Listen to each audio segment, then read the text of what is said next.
आदेश माऊली, रामकृष्ण आणि माऊली आराध्यरंजन. आज या ठिकाणी आपल्याला माऊलींच्या जे मूळ स्थान म्हणजे जे जन्मस्थान जे आहे माऊलींचं, की जे सिद्धपीठ म्हटलं जातं, की ते सिद्धपीठाच्या इथे आम्ही आलो आहोत. आणि माऊलींचं या ठिकाणी निवृत्तीनाथ महाराज, सोपान काका माऊली, त्याच्यानंतर आदिशक्ती मुक्ताई माऊली आणि साक्षात आपल्या संपूर्ण विश्वाची माऊली म्हणजे ज्ञाननाथ माऊली, विश्वाची माऊली, तर यांचं हे जन्मस्थान आहे. आणि तिथे तुम्हाला हिला लीलाभूमी म्हणतात.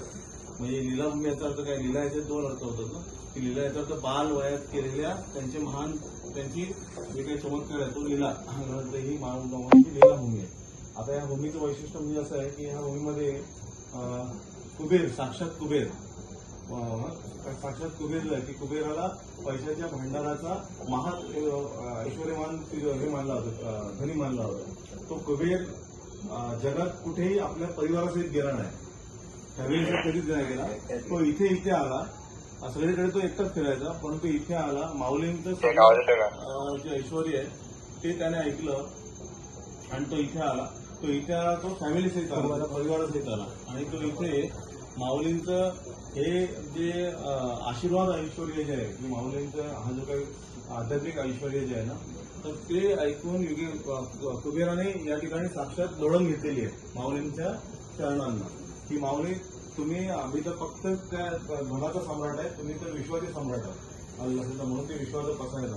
आणि दुसरी गोष्ट, कुबेराने साक्षात म्हणजे नुसतं लोटांना नाही तर लोळण घेतली आहे परिवारासहित. हा इतिहास आहे आणि याच्या धर्मग्रंथांमध्ये उल्लेख आहे, सगळे दाखले आहेत, बरोबर आहे. आता दुसरी गोष्ट, त्या ठिकाणी म्हणून त्याला कुबेर गंगा म्हटलं गेलं. माऊलींच्या इथे त्यांनी लोळण घेतली आणि ते स्नानाला गेले इंद्रायणीकडे, म्हणून त्याला कुबेर गंगा असं इथे म्हटलं गेलं आहे स्नानाला. आणि त्याचे सगळे दाखले आहेत, म्हणजे कुठलाही खोटेपणा नाही.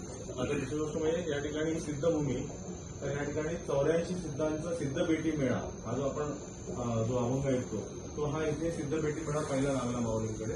त्याच्यानंतर इथून माऊलींचे जे काही हे बालपण जे आहे ते सगळ्या भूमीत गेलेलं आहे. आपल्याला एक फक्त प्रयोग म्हणून मी सांगू इच्छितो, तुम्हाला जर मुलं असतील किंवा नातवंड असतील किंवा, आणि त्यांना कधी असं वाटतं पुढच्या 5-10 वर्षात की जरुरी इथे यावं किंवा काय, जरूर आणा. माऊली बदल करतात, गॅरंटेड मी सांगतो. कुठल्याही बाबाकडे जायला नको, कुठला लिंबू द्वारा काही चमत्कार करायला नको, बकरं कुत्रं कोंबडं कापायला नको, फक्त आणायचं. मात्र धावधाव पडपड नाही.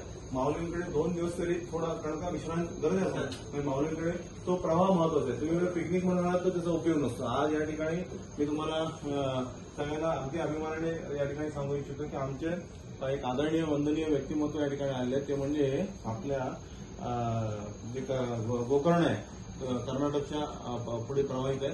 गोकर्ण धर्मस्थळ जे आहे, त्या धर्मस्थळातील वंदनीय आप्पा भटजी काका माऊली या ठिकाणी आले. ते काय श्रद्धेच्या, सत्याच्या आणि प्रेमाच्या हृदयाच्या ओढीने ते आले. आणि ते जे आहेत ते धर्मस्थळ तर त्यांचं आद्यस्थान, परंतु हळूहळू कोकणाच्या प्रवाहाकडे ते आले. आणि माझ्या अंदाजे, माझ्या माहितीप्रमाणे ते बोर्डवेच्या आसपास स्थिर झाले, बोर्डवे गावाच्या आसपास स्थिर झाले. आणि त्यांनी सुंदर प्रकारे त्या ठिकाणी लोकसेवा हा जो त्यांचा उद्देश असतो तो पहिला त्या ठिकाणी सिद्ध केला. आणि अत्यंत उत्तम प्रकारे लोकांची जी काही सेवा असेल, त्याचबरोबर त्यांच्या हाताला अन्नपूर्णेचा त्या ठिकाणी लाभलेला गुण आहे, त्या भूमीचा गुण आहे अन्नपूर्णेचा गुण. प्रत्येक ठिकाणी काय काय ठिकाणी आपण म्हणतो की एखाद्या ठिकाणी अमुक क्षेत्रातली व्यक्ती चांगले असतात, म्हणजे हे होतं. तर तसं त्या धर्मस्थळाला एक हे आहे की त्यांच्याकडे अन्नपूर्णेचं फार मोठं सामर्थ्य आहे. त्यांच्या हाताला एक वेगळी चव आहे. म्हणजे जर तुम्ही ती चव चाकली तर तुमच्या लक्षात येईल. ते खास इथे माऊलींना जो आपण माऊलींचा मठ विश्रांत वडला निर्माण केलेला आहे छोटासा स्वरूपात आपल्या गुरुशिष्य देवतांनी, तर तो त्या ठिकाणी ते त्यांच्या मनात जी हृदय इच्छा झाली, त्यांनी आपले कोकणस्थ जे काही ग्रामबंधू आहेत त्यांना ते बोलले. नंतर तुम्ही ते ओळखलं असाल कोणाला बोलले किंवा काय. आणि मग त्यांच्या समवेत त्यांनी ते उद्धार काढले. ते एका वेगळ्या हृदयाने इथे आले. ते म्हणले की माऊलींना मी चुलीवर, त्या ठिकाणी माऊलींसाठी चुलीवर मी काय करणार आहे, त्या ठिकाणी भोग बनवणार आहे. म्हणजे त्या ठिकाणी ते अन्नब्रह्म जे आहे, अन्नपूर्णा, ते सिद्ध करणार आहे आणि मग मी ते अर्पण करणार आहे. त्यांनी ते जे बोलले ते कृतीत करून दाखवलं. आणि आज तसं पाहिजे त्यांचं वय किंवा बघा ते तुमच्या लक्षात येईल, त्यांचे पाय जर तुम्ही चरण बघितलं, मी क्लोज कॅमेरा घ्यायला लावतोय, तुमच्या लक्षात येईल की ते शक्यतो पायात चप्पल वापरत नाही. म्हणजे इतिहास असा आहे की ते वापरतच नाही. आणि स्वतःवरचं ते नियंत्रण आणि सेवावृत्ती, म्हणजे अर्थात जे काही योग्य दक्षिणा असेल ते त्यांना घ्यावंच लागते, कारण उदरनिर्वाह आहे, त्याच्याशिवाय पर्याय नाही. पण एखाद्याला वेगळ्या रीतीने काहीतरी हे करणं, आता मी तुमच्या लक्षात, मी काय क्षमा मागतो तुमची कोणाला राग यायला नको, तर तसा कुठलाच उद्देश त्यांचा नसतो आणि एक वेगळं हृदय व्यक्तिमत्व आहे. आणि ज्यांनी आपल्या परिवारावर, जो आपला नातं परिवार आहे त्या नातं परिवारावर एका वेगळ्या हृदयाने प्रेम केलंय, अल्लाने वेगळ्या हृदयाने, म्हणजे जरी आपला फोनवरून संवाद नसला तरी हृदयाचा संवाद चालू असतो आणि हा हृदयाचा संवाद आहे तो फार महत्वाचा आहे. आणि मी तुम्हाला तेच सांगेन की माऊली ह्या सिद्धभूमीवर ज्यांना आणतात तर त्यांच्याकडे कुठेतरी माऊलींना सत्य जाणवलं तरच त्यांना आणतात, हा इतिहास आहे. तुमच्याकडे करोड रुपये असतील, बरोबर ना, करोड रुपये असतील तरी सुद्धा माऊली ते आणत नाही, कारण का ते रोड बदलतात. आणि माऊलींची भूमी चमत्कार भूमी आहे म्हणून तिला लीलाभूमी म्हटलं गेलंय. आणि चमत्कार काय म्हणतात, चमत्कार तिथे नमस्कार. तर माऊलींचा चमत्कारच असा आहे की त्या ठिकाणी तुम्ही चर्मचक्षु तुमचे जे आहेत ना, चांबड्याचे डोळे ते फक्त बाजूला ठेवायचे आणि हृदयाचं माऊलींना आपल्याला भाव अर्पण करायचा सेवेचा. माऊली तुमच्या आयुष्यात अतिशय काही बदल करतात की जे मी स्वतः माझ्या आयुष्यातले मी बदल अनुभवतोय, माझ्या मुलाच्या आयुष्यातले, मुलीच्या आयुष्यातले आणि माझ्या नातेशिष्यांच्या आयुष्यातले. आणि माऊली आपण फक्त एकच आहे की इथे कुठल्याही नवस बोलायचं नाही, माऊलींना न बोलता सगळं समजतं. फक्त एकच आहे की जे माऊली देतील त्यात आपल्याला आनंद मानायचे, प्रयत्नशील राहायचे, अखंड प्रयत्नशील राहून दुसऱ्याचं कधी वाईट करायचं नाही आपल्याला. की जसं गुरुजी पण सांगतात ते आपल्याला आप्पा भजी करतात ते सांगते, दुसऱ्याचं वाईट करू नका, चांगलं करायचं घ्या, चांगलं पुढे जा, तुमचं कल्याण होणार. आणि तेच माऊलींचं आपल्याला आहे. आणि म्हणून आज खूप आनंद झालाय आम्हाला. आणि त्यांनी स्वतः जो भोग बनवला तो जवळजवळ आज माझ्या मते कमीत कमी छोट्या बाळांपासून ते मोठ्या लोकांपर्यंत 84 लोकांच्या पलीकडे तो जाऊन तो भोग अर्पण होत आहे. आणि हे सगळं किमया काय म्हणजे आपण जर ठरवलं ना की एवढ्या स्वरूपात ते बनवतात, ते केवढ्या स्वरूपात लोक आज प्रसाद घेणार, कुठे कुठे प्रसाद पोहोचलाय तो मलाच माहिती नाही. 84च्या पलीकडे आकडा गेला आहे, तो प्रसाद अजूनही संपला नाहीये. मग ही लीलाच आहे. आदेश माऊली रामकृष्ण